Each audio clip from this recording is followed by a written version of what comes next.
Cuando Nicodemo, aquel famoso Nicodemo, que no era una persona que no tenía conocimiento, sino una persona preparada, se acercó a Jesús y le preguntó qué tenía que hacer para ser salvo. Y Jesús le dijo, tenés que nacer de nuevo. Y Nicodemo se confundió y no entendía lo que estaba pasando. Y tal vez si nosotros hubiésemos estado en el lugar de Nicodemo, en ese tiempo, en ese lugar, y Jesús nos decía, tenés que nacer de nuevo, tal vez se nos iba a hacer difícil entender.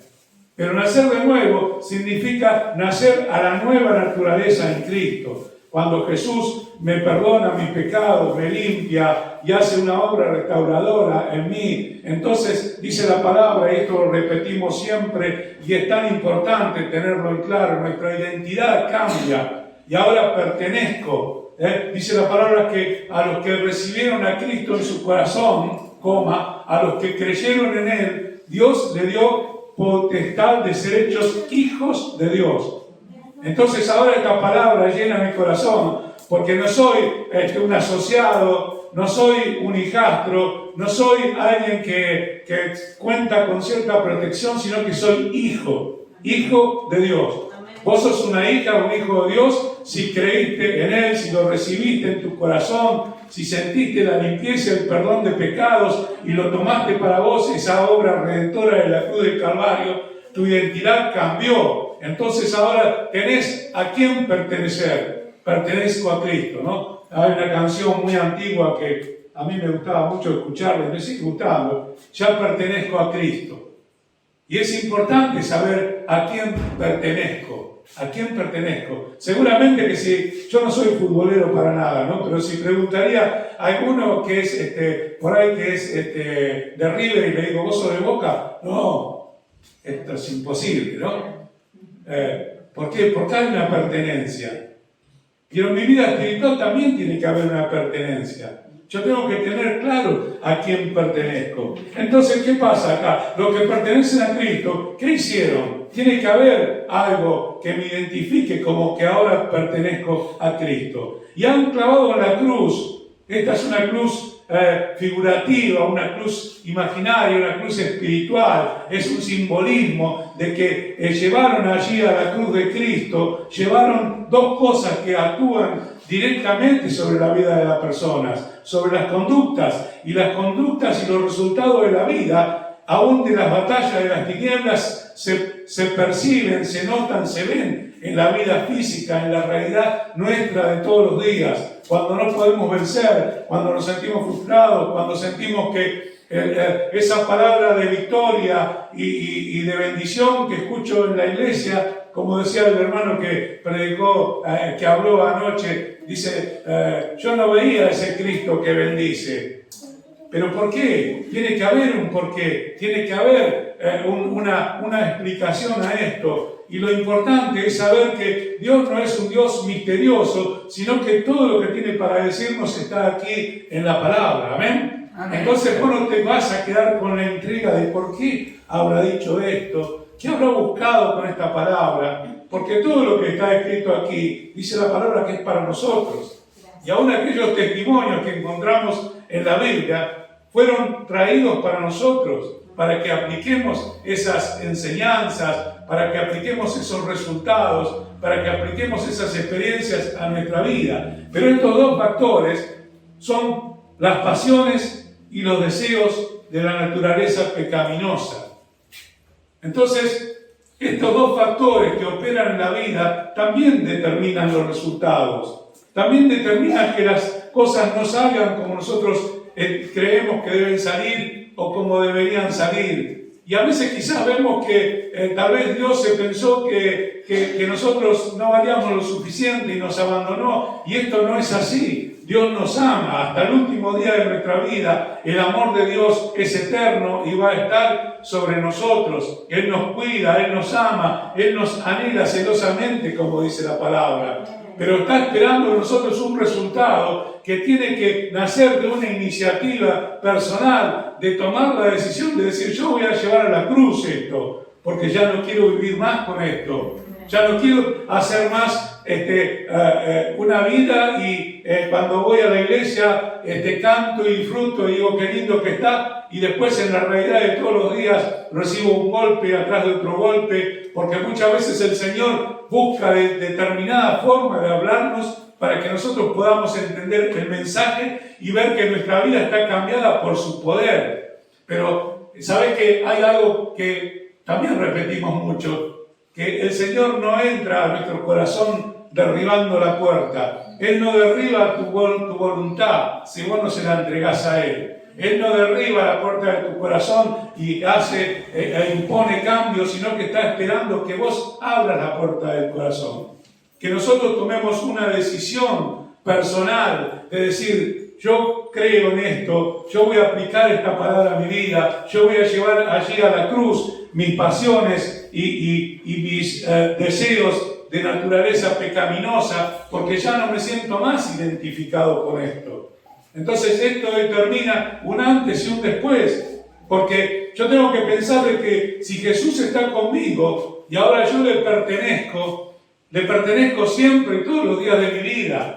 Y lo llevo al trabajo, lo llevo a la facultad, lo llevo cuando voy a comer o voy a cenar a algún lado, lo llevo cuando tengo mi tiempo de distracción, lo llevo siempre. No lo dejo en la iglesia y después hago chistes que lastiman, no lo dejo en la iglesia y después miento porque me conviene, no lo dejo en la iglesia porque después voy a lugares donde no los tendría y donde yo me tendría que preguntar si Jesús está contento allí en aquel lugar donde lo llevo.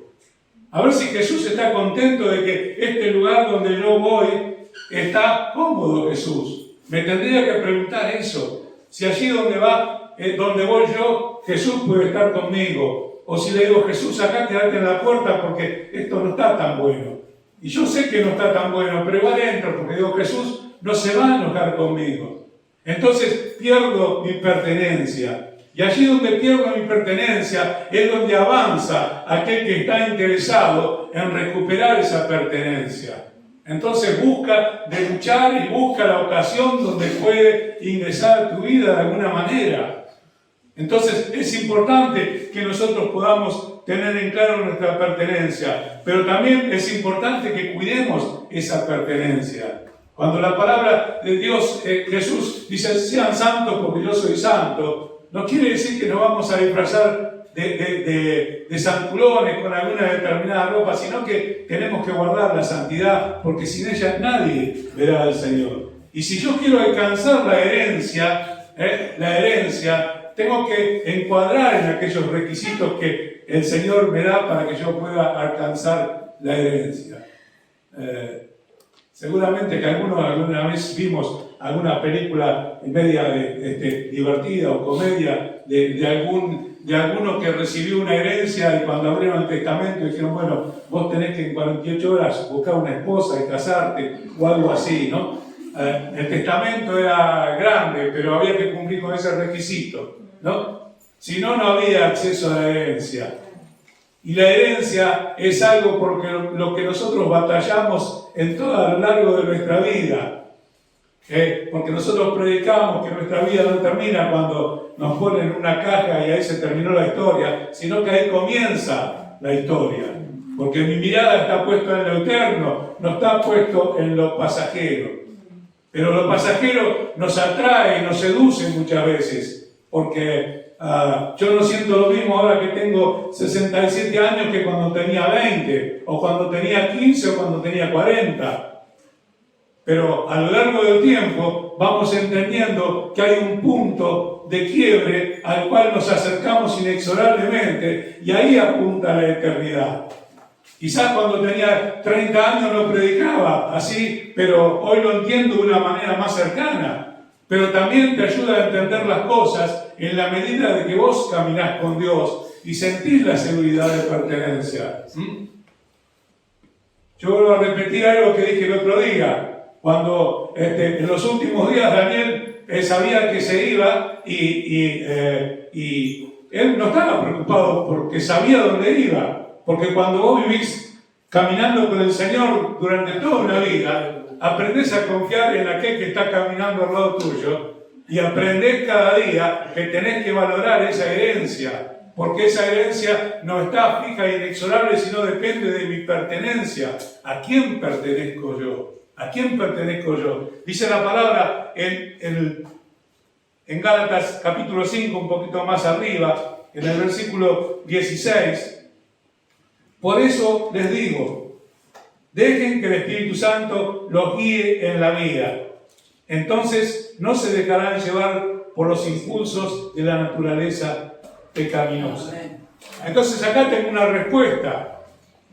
Tengo una respuesta. Porque yo digo, sí, yo quiero la herencia, yo quiero sentir la pertenencia, yo quiero disfrutar la pertenencia. Porque en realidad la pertenencia se disfruta.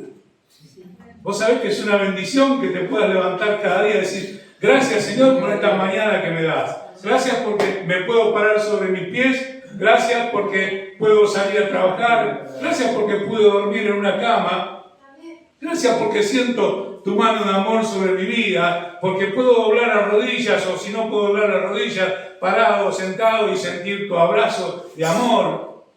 Y esto forma parte de la pertenencia. Saber que vos vas a salir y que hay alguien que te está cuidando. Amén. Saber de que hay alguien que está mirando que vos tengas ese trabajo, que vos puedas llegar a conseguir esa meta, ese logro, ese esfuerzo por el cual vos estás persiguiendo en tu estudio, en tu proyección de futuro. Porque nosotros tenemos que vivir como si el Señor vendría ahora mismo, pero tenemos que proyectar a futuro. Si no sería la teoría del fatalismo, ¿no? Me abandono a todo, total el Señor viene pronto. No trabajo, no hago, no me esfuerzo. Y el Señor nos llama a crecer en todo. A ser mejores padres, mejores trabajadores, mejores empresarios, mejores profesionales. Tenemos que ser mejores para la gloria de Dios. Porque todo lo que hagamos, la canción del perfume a mí me encanta. Porque todo lo que hagamos, sea bueno o malo, va a traer un perfume. Ahora, si ese perfume es bueno, llega a la presencia del Señor. A veces hay perfumes que la persona que estuvo ahí pasó media hora y se fue y pasa el tiempo y el perfume sigue estando, porque es un perfume bueno. Pero muchas veces ese perfume, no sé si será tan bueno para el Señor, pero ese perfume sale de nuestras obras de todos los días, de nuestra vida, de lo que nosotros hablamos, de lo que nosotros hacemos en nuestro hogar, de cómo tratamos a nuestros hijos, de cómo tratamos a nuestra esposa, a nuestro esposo, a nuestra familia, a nuestros hermanos. Sale de ahí. Eso va a llevar un perfume a la presencia del Señor. Esto pasa cuando yo me dejo llevar, me dejo guiar por el Espíritu Santo. Que Él sea la guía de mi vida. Entonces ya no tomo decisiones propias, ya no tomo decisiones especulativas, sino ese Espíritu Santo que va creciendo en su presencia dentro de mí. ¿Por qué crece? Crece su presencia dentro de mí porque yo lo estoy buscando todos los días, porque yo estoy cantando un coro, o porque yo estoy leyendo la palabra y tengo mi tiempo de oración y meditación. Y esto hace que el Espíritu Santo crezca en mí. El Espíritu Santo es grande, pero yo lo tengo que dejar que crezca en mí para que Él sea mi guía, que Él sea la guía de mi vida. Entonces, como dice la segunda parte del versículo, no se dejarán llevar por sus impulsos de naturaleza pecaminosa. Ahora, a contraposición, si yo dejo el Espíritu Santo, entre comillas, lo dejo en la iglesia el domingo, me va a pasar lo que dice este segundo párrafo. No voy a poder tener un control sobre mi naturaleza pecaminosa. Y voy a ser llevado a decisiones malas. Me voy a equivocar. Y los errores nos traen padecimiento. Los errores traen sufrimiento. Los errores se pagan muy caro muchas veces. Yo siempre me acuerdo de cuando el pueblo de Israel fue a la batalla y dijeron los consejeros, no vayamos con mucha gente porque hay unos pocos ahí en la ciudad de Caira, vamos a tomar. Hoy dirían de taquito, ¿no? Pero ¿qué pasa? Fueron derrotados y murieron personas. Y fue terrible porque todas las derrotas nos causan tristezas. O alguien está diciendo, fue derrotado y dice, ¡ay, qué lindo, fui derrotado! Nadie disfruta de la derrota. Es más, el Señor nos llamó a ser más que vencedores en Cristo Jesús, no a ser más que perdedores. La palabra dice que en Cristo Jesús somos más que vencedores. Pero acá había pasado algo. ¿Por qué fue la derrota? Porque alguien había desobedecido. Y la desobediencia de Acán y de los suyos había causado dolor y daño en un montón de gente. El efecto colateral de la desobediencia, del pecado. Entonces ahí es donde tenemos que apuntar. Aunque esté oculto, nadie sabía que Acán se había guardado las cosas en el contrapiso de la carpa, digamos, ¿no? Estaba allí guardado. Él dijo, bueno, cuando llegue el momento adecuado, hizo su teoría, lo sacaré de ahí, haré una inversión, compraré propiedades, haré cosas. Pero eso era desobediencia a Dios. No pudo controlar su naturaleza pecaminosa y no pudo dejar que el Espíritu de Dios gobierne su ira. Por eso dice que, por eso les digo, dejen que el Espíritu Santo nos guíe en la vida. Porque esta es la mejor guía que nosotros vamos a tener a través del tiempo. Esta es la mejor guía, buscar del Espíritu Santo. El Señor me va a decir, me va a hablar a mi corazón, me va a decir si este lugar donde voy está bueno o no. Porque muchas veces nos acercamos más a poner los dedos en el enchufe que a alejarnos de él. Parece que eso nos atrae y no nos damos cuenta que nos estamos exponiendo a pecado, nos estamos exponiendo, la paga del pecado es la muerte, dice la palabra. Entonces tengo que tomar una postura de pertenencia firme en el Señor y creer que sin santidad no lo voy a ver, pero también tengo que buscar que el Espíritu Santo vaya creciendo en mí. Venir a estar juntos o también en nuestras casas, poder orar, poder buscar de Dios. Esto nos va a edificar y la abundancia de palabra que nosotros leemos, la abundancia de adoración cuando cantamos los coros que nos llevamos a nuestra casa, la abundancia de la búsqueda de la presencia de Dios, va a hacer de que yo tome un camino perfecto para Dios. ¿Por qué? Porque el Espíritu Santo me va a estar guiando. Ahora, cuando yo lo estoy entristeciendo al Espíritu Santo con mi vida, ¿y qué no puedo esperar? El Espíritu Santo es un espíritu que no es un espíritu combativo, se entristece. No pierde su poder, pero pierde eficacia en mi vida. Sigue teniendo poder, pero pierde eficacia en mi vida, porque yo lo estoy desplazando. Pero cuando yo me dejo guiar por el Espíritu, cuando yo busco de que ese sentimiento de pertenencia crezca en mí, porque yo pude llevar a la cruz y decir, todos tenemos pasiones y todos tenemos deseos. Pero es importante que eso que tenemos lo llevemos a la cruz. Porque si nos miramos con una mirada compasiva y decimos, bueno, no está tan malo, todo el mundo lo hace. Satanás también nos trae razonamientos humanísticos que colocan esas pasiones, esos deseos, los colocan en una posición aceptable. Pero yo tengo que buscar saber si Dios está de acuerdo con eso. Porque eso va a ser determinante en los resultados de mi vida. Eso va a ser determinante en aquellas cosas que yo voy a emprender. Y cuando algo está mal, más vale tirarlo abajo y arrancar de cero y buscar de Dios y comenzar a edificar sobre la roca y no seguir edificando sobre el fango o sobre la arena movediza, porque estamos desperdiciando recursos y tiempo y estamos condenados al fracaso. Pero el Señor no nos condenó al fracaso. El Señor nos llamó con manos de amor. El Señor nos llamó con voz de amor. El Señor dio un precio por nuestros pecados, por nuestras maldades, por aquellas cosas que el Señor dijo, lo voy a tirar a lo profundo de la mar para no acordarme más de ellos. Porque es tan despreciable que el Señor dice, yo no lo podría tener delante de mi vista. Entonces lo arrojó a lo profundo de la mar. Y acá tenés otro punto. Cuando el enemigo viene a acusarte de tus pecados, tenés que ser muy directo. La sangre de Cristo me limpió de todo pecado. Estoy arrepentido, inicié una vida nueva. Esos pecados, el Señor los tomó y los arrojó a lo profundo de la mar para nunca más acordarse de ellos. Porque en el silencio Satanás vuelve a acusar y vuelve a perturbar y vuelve a molestar porque es su trabajo. Y él es experto.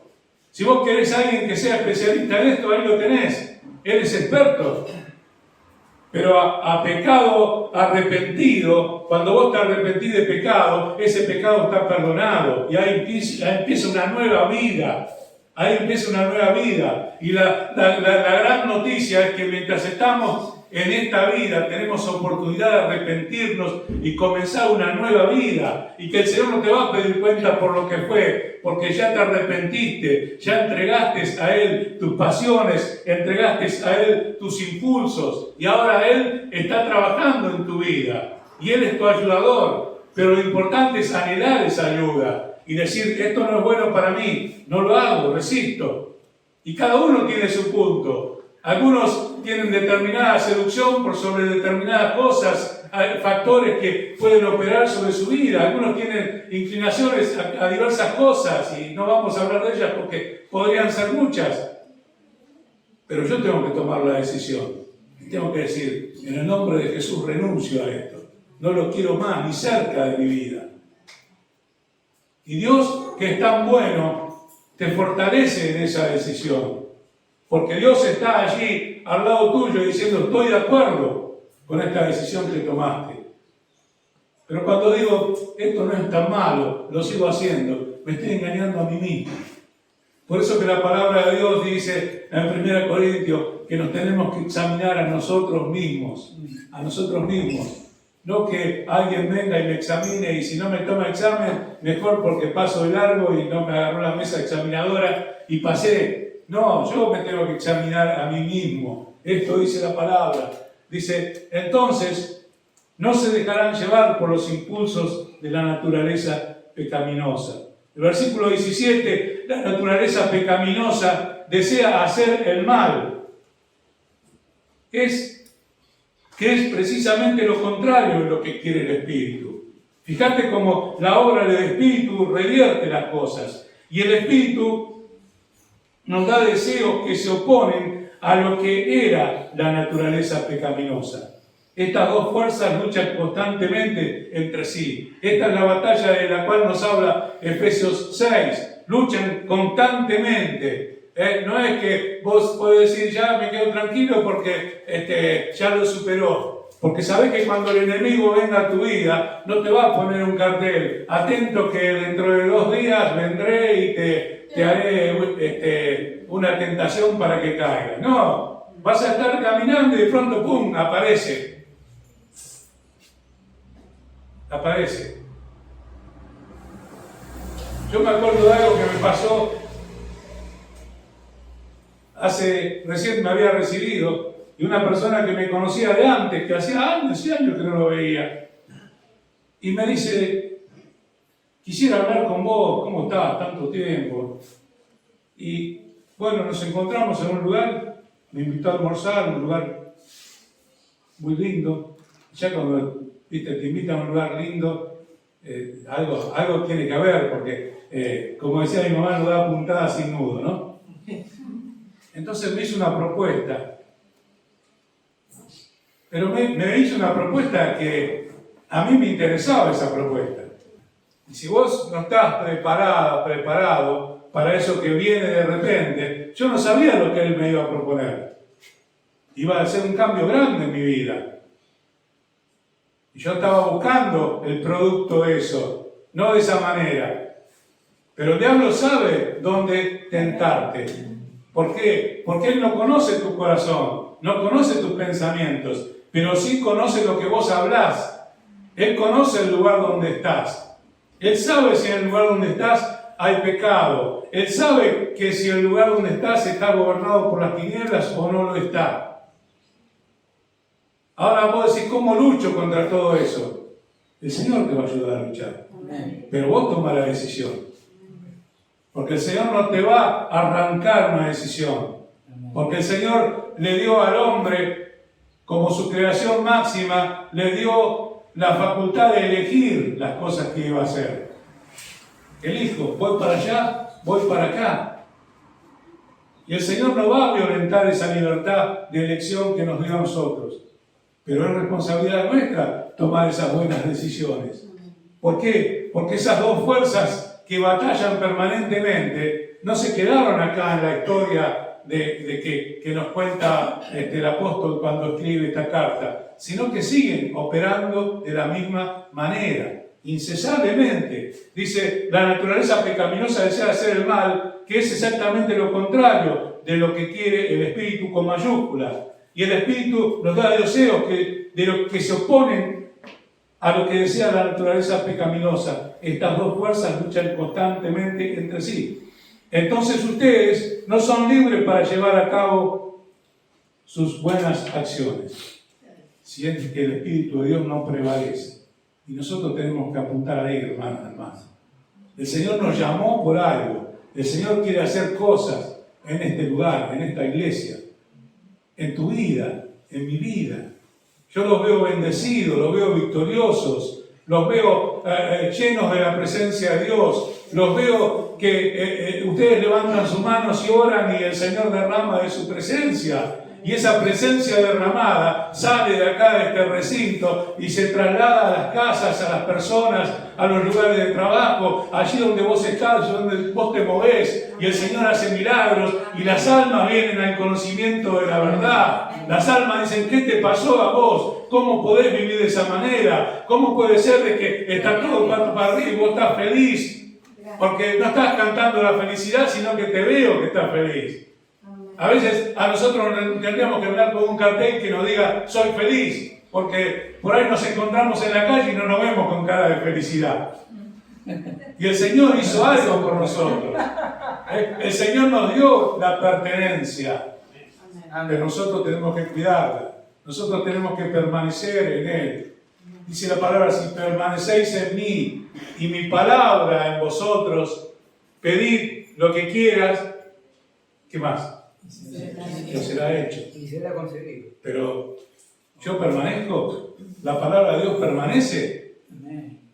Porque cuando yo tengo una lucha con las peticiones y a veces, Señor, pero ¿por qué no hay respuesta? Señor, ¿por qué? Mirá a las hermanas, los hermanos que piden, Señor, y Señor, y el Señor tiene tanta paciencia y tanto amor. Que a veces nos trata como a niños, y nos tiene que tratar como a niños, porque si no... Pero la palabra dice, si permanecéis en mí, si el Espíritu de Dios permanece en mí, y si esta palabra poderosa permanece en mí, entonces voy a pedir, porque voy a pedir conforme a la palabra que permanece en mí. No voy a pedir conforme a mis deseos y pasiones. No voy a pedir algo que es para que yo lo disfrute. Voy a pedir algo que esté en la palabra y que Dios tenga para mí en su voluntad.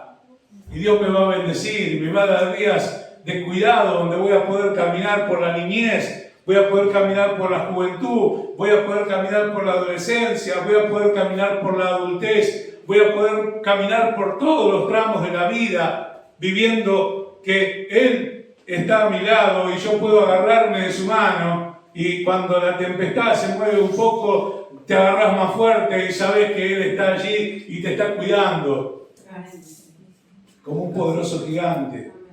Siempre me acuerdo cuando era joven, un tiempo íbamos a trabajar con mi papá a la mañana y caminábamos 7 cuadras hasta el colectivo y yo lo agarraba del brazo a él. Y a mí no me daba vergüenza, él tenía, no sé, 17 años, no me daba vergüenza. Yo estaba contento que lo agarraba del brazo.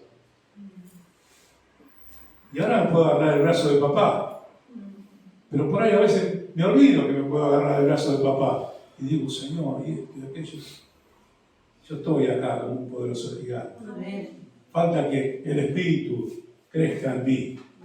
Crezca en mí. Y Él sea el protagonista de mis decisiones. Yo los invito a ponerse de pie. El Señor está aquí.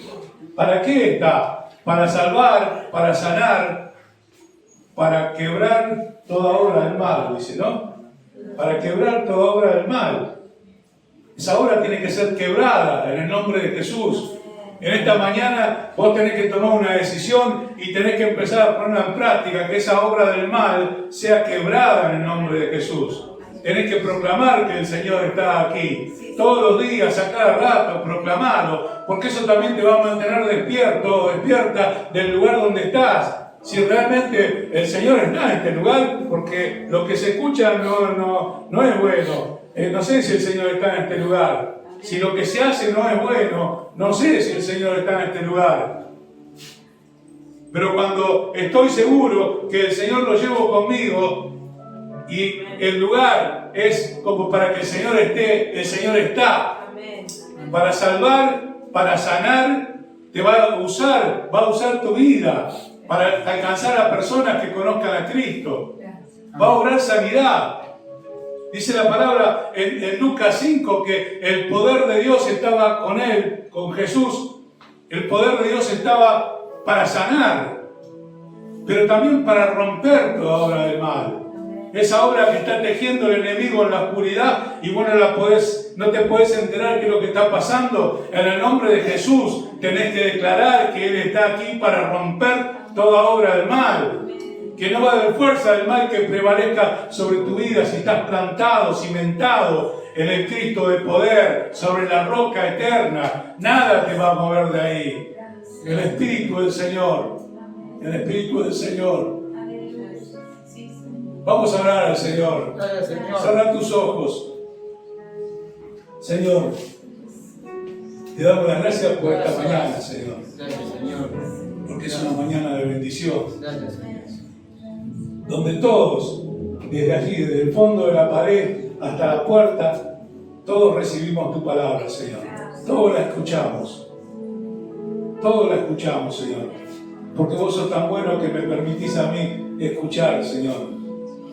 Gracias por tu amor, gracias por tu misericordia, gracias porque vos querés que realmente seamos más que vencedores en vos, Señor. Gracias, Señor, porque tu poder está. Gracias, Señor, porque donde vos estás para sanar, estás para salvar, estás para romper en pedazos toda obra del mal, obra de las tinieblas, obra de la oscuridad, que son rotas por el poder del vencedor de la cruz del Calvario. En el nombre de Jesús, obra de la oscuridad que opera en los vicios, que opera en tantas cosas y en tantas maneras, en el nombre de Jesús, son rotas, son quebradas, porque el Señor está en este lugar, produciendo libertad, produciendo sanidad, produciendo nuevamente, produciendo nuevos pensamientos, produciendo un nuevo nacimiento en las vidas de aquellos que te reciben, que ponen su confianza en vos, Señor. Gracias. Te bendecimos, te adoramos, Señor. Señor, venimos delante de tu presencia para pedir tu bendición en esta mañana. Necesitamos que tu Espíritu esté activo en nosotros. Queremos darte lugar, Señor. Quiero darte lugar en mi corazón para que vos seas el que gobierna, el que decide, el que guía. Señor, que ya no estemos discutiendo con vos si esto es bueno, esto es malo, sino que seas vos el que decida en nuestras cosas, Señor. Señor, te bendecimos. Papá, te pido que bendigas tu iglesia. Bendice a cada hermana, a cada hermano. Bendice, Señor, vos conocés las dificultades que está atravesando cada uno, Señor. Por nuestros jóvenes, Señor, que los amamos tanto, Señor. Declaramos que amamos a nuestros jóvenes y queremos lo mejor para ellos. Por nuestros niños, Señor. Por aquellos que están iniciando el camino en la vida. Oramos por ellos, Señor, para que vos los bendigas, los guardes, Señor, para que ellos puedan conocerte, Señor, en profundidad. Señor, te pedimos que los bendigas, que los guardes. Te pedimos por cada familia, Señor, que haya paz en los hogares, que toda obra de maldad sea destruida. Señor, que tu bendición esté allí, en el centro de cada hogar, Señor. Te pedimos por los que no tienen trabajo, que abras fuentes de trabajos, Señor, dignas para tus hijos. Trabajos bien pagos, en blanco, Señor. Sabemos que lo puedes hacer en este tiempo también, Señor. Porque vos sos un Dios que obra en todo tiempo y en toda situación. No solamente cuando todo va bien, sino especialmente cuando todo anda mal, Señor. Ahí se ve tu gloria. Ahí se ve, Señor, testimonio de las cosas que vos hacés. Padre, te pido que nos des una semana de bendición, Señor, caminando tomado de tu mano. Y te damos las gracias, Señor, por este tiempo que compartimos en familia. En el nombre de Jesús. Amén. Amén. Mi corazón estremecido esté.